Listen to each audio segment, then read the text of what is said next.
I opened the hotel suite door and froze. Her laugh was the first thing I heard, low, breathy, familiar. Then I saw him, in our bed, with her, my maid of honor, my best friend. They didn't even notice me at first. The champagne bottle from last night sat half empty on the nightstand, the white silk sheets tangled around their bodies like a crime scene. I didn't scream. I didn't cry. I simply closed the door halfway, stepped into the hallway, and dialed his mother's number. Backstory: before the fall. I met Daniel 3 years ago at a charity gala. He wore a navy suit and that arrogant smile that somehow didn't make you hate him. He made me laugh in a way I hadn't in years. We built a life together. He proposed under a snowfall in Paris. I said yes without hesitation. And Claire? She was my anchor long before Daniel came into the picture. The kind of friend who would hold your hair back when you were sick and still roast you about it later. She was supposed to stand next to me today, smiling as I said I do. We were the perfect trio. Or so I thought. Discovery of betrayal. The cracks appear. The first sign was the late-night texts. He said they were work-related. She said she was talking to someone new. Then, at my bridal shower, I caught them exchanging a glance, a half-second too long. My stomach told me the truth before my brain did. But I didn't confront them. Not yet. 2 weeks before the wedding, I checked his phone while he was in the shower. Her name wasn't there. She was under Aaron. What I read made my blood run cold. They hadn't just been sleeping together. They were planning to be together after the wedding, after he secured access to my trust fund. I closed the phone and smiled like I hadn't just been gutted. Shift in mindset. The plan forms.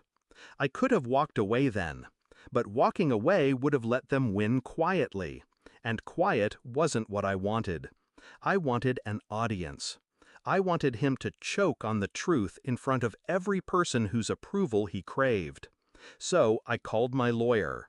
We rewrote the prenup, quietly, 3 days before the wedding. He didn't read it. He just signed where I pointed. It stated that if he was caught cheating before or during the marriage, he'd walk away with nothing, not even the watch on his wrist.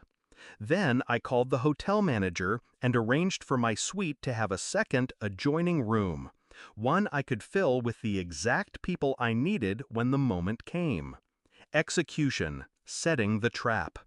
On the morning of the wedding, I pretended everything was perfect. I had Claire with me in the bridal suite, sipping mimosas while hair and makeup fussed over us.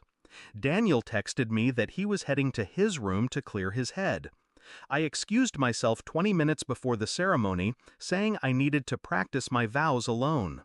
Instead, I walked to Daniel's suite.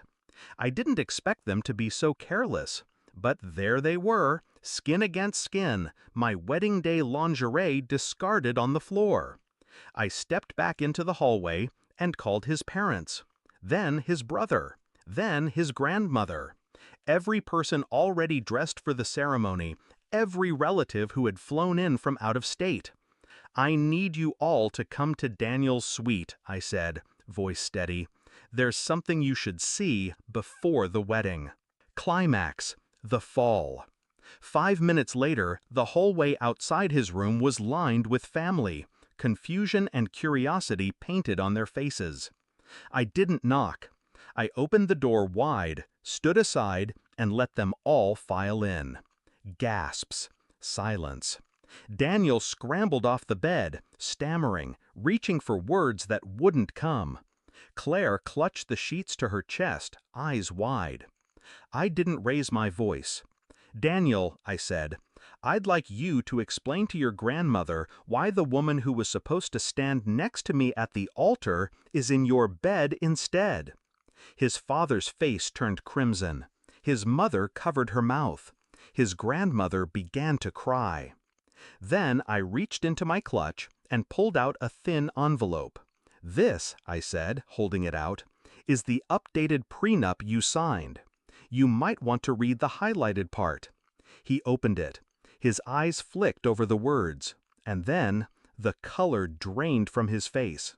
His father snatched it from his hands and read aloud the clause. In the event of infidelity prior to or during the marriage, the party at fault forfeits all rights to shared property, assets, and financial support. I turned to his family. "So, there will be no wedding, but there will be a press release, should anyone ask why. And if you want to know who leaked the text messages and hotel security footage to the bridal party," I looked at Claire. "It was me." Resolution, the last word. No one spoke. Daniel stood there, naked but for his shame, while his entire family avoided his eyes. I walked to the door, heels clicking on the polished floor, and paused.